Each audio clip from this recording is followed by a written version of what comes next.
Tonight, I dare you to sit with me in complete darkness as I dive into some of the scariest horror stories that will chill you to the bone. No lights, no comfort, only shadows and whispers. I challenge myself not to get scared. But the real question is, will you be able to handle it? Fear has a strange way of pulling us closer. It makes our hearts race, our breaths quicken, and yet we can't look away. Why?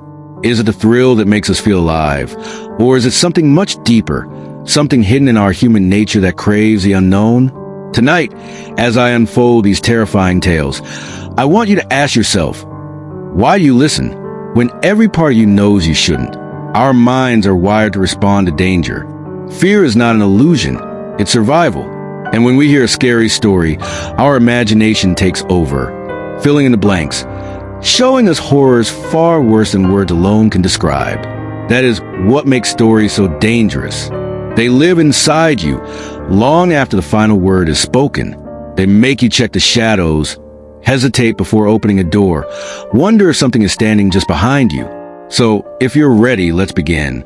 The first story is one whispered about in small towns, the legend of an abandoned asylum. A group of friends, 5 of them, all thrill seekers, decided to explore its ruins under the full moon. Locals warned them, don't go near, that place remembers. But curiosity is stronger than caution. They pushed open the rusted gates, their flashlights barely cutting through fog. The silence inside was suffocating, broken only by the crunch of their own footsteps. Beds still made, chairs still in a circle, like the patients had simply vanished. And then the whispers began. At first faint, almost like the wind, but then louder, circling them, taunting them. Shadows stretched unnaturally long across the walls.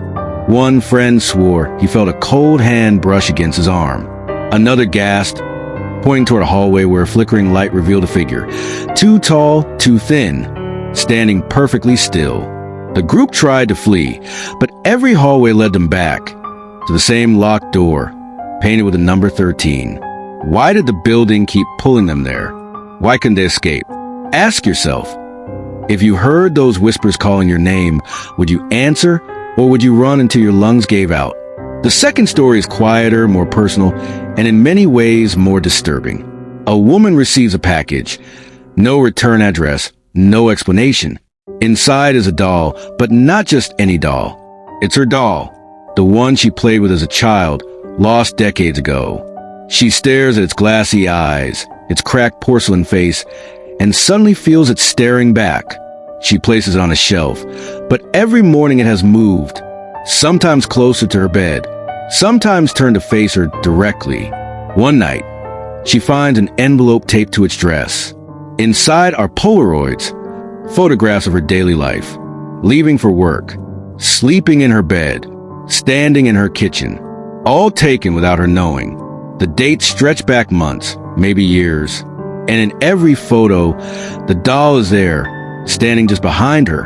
What would you do if your past came back to haunt you in such a way? Could you throw it away, or would you fear it would find its way back no matter what?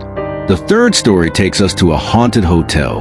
A man, skeptical of ghost stories, decides to spend a night in its most infamous room, the top floor, room 606.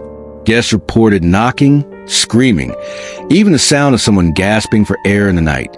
He locks the door, places a recorder on the table, and waits. Hours pass in silence until the temperature drops. His breath fogs in the air. The doorknob rattles violently. Then stillness. When he checks the recorder the next morning, his blood runs cold.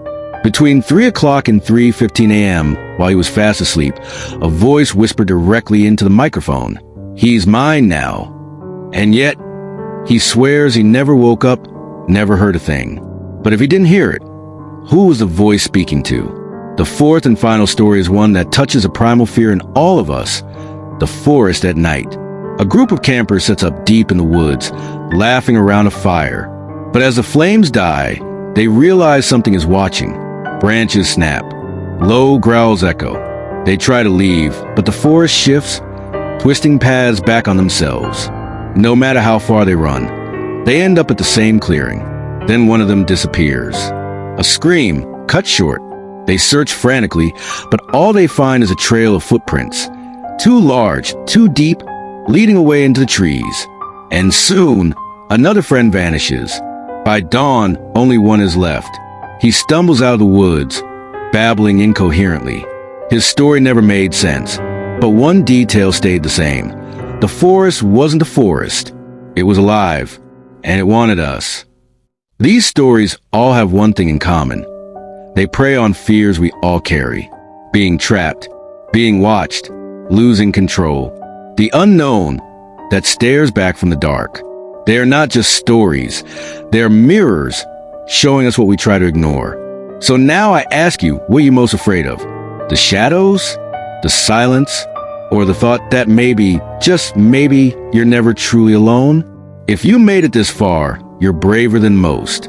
But don't look over your shoulder just yet, because the story doesn't end here. Share your scariest experience in the comments. I dare you.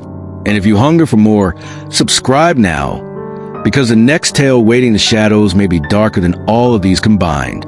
And when the lights go out tonight, and you're lying in bed replaying these stories in your head, remember, fear doesn't end with the story. It begins when the story is over.